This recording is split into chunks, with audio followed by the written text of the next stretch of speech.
but the other one, his name is Dan. He actually, we just put a policy in force for he and his wife 2 months ago or so, and the concept that we kind of showed him was, and again, this kind of comes back to the real estate industry, is showing how if you used the private reserve strategy to pay your property taxes if you don't escrow, and show that instead of making that capital transfer of 10,000 or whatever those property taxes are a year, that if you would build up a private reserve, borrow, pay those taxes, and then pay that back over the coming year and just repeat that cycle.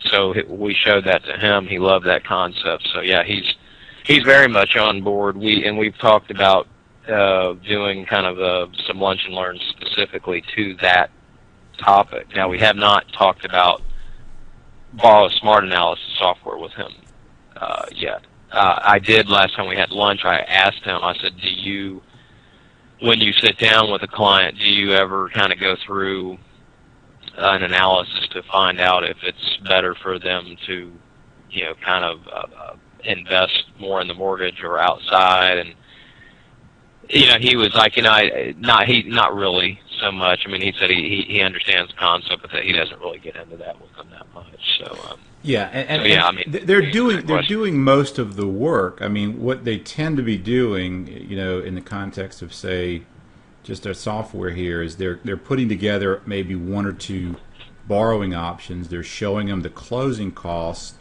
They're showing them the payment differences. It's really this step here. And I've actually had people say that they're doing this. So if I shrink up the wealth impact, the loan officer is just staying with what they're comfortable with, showing the client the closing cost and the payment impact.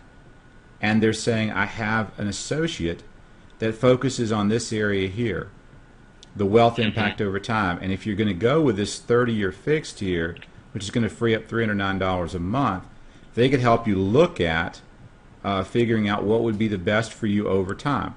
And then what you're really doing is you're then actually sitting there and having this conversation with the client, right?